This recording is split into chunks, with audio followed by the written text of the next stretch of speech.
All right, crew. So I've gotten a couple of questions in YouTube comments, and one of them was, um, you know, is Nvidia going to be making a new GPU anytime soon? Should I invest in a, 3090? If you're an engineer type person, should I invest in like the RTX series, the 4000s, 5000, 6000, A6000 series?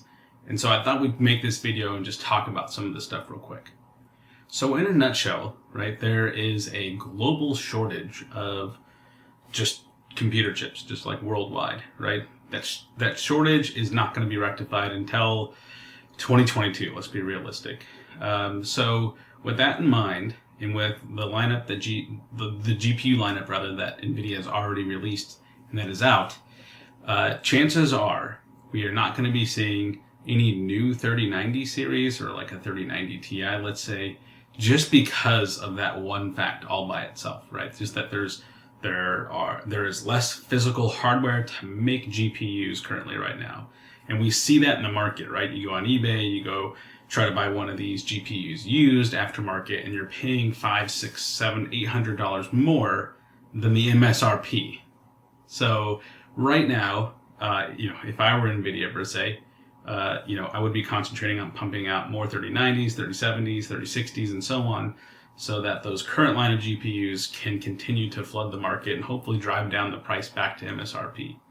So with that being said, no new news on new GPUs from Nvidia at the moment.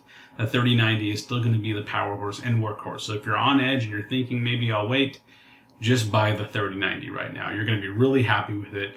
Streamers love it. It plays all the games at 8K at 60 frames per second. It's just a heck of a GPU. Now on the Workstation series cards, you have the RTX 4000, 5000, 6000, and 8000. And now we've just announced the new RTX A6000. So that has me wondering, is there going to be an A4000 and A5000? Right?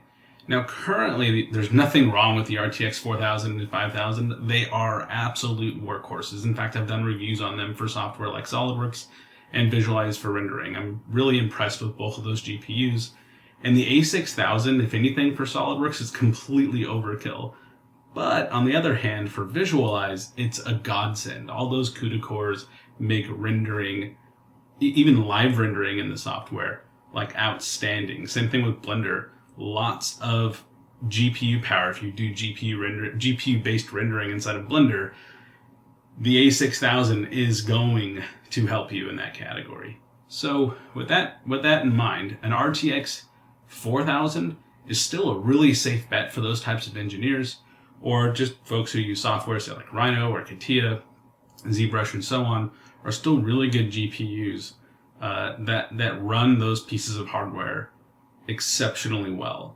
So if you're on the fence about waiting for an A4000 or an A5000, again, I don't think it's happening. The A6000 is the flagship right now.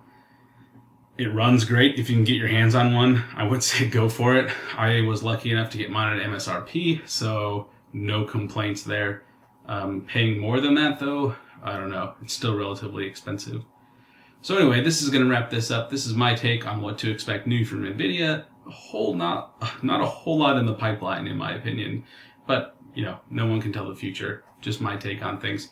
Hey, if you watched this video all the way through, thank you so much. I can't appreciate you and your viewership more. And if you appreciated this video, be sure to hit the like and subscribe button. I definitely appreciate that. So this is Adam Hughes. Bye on.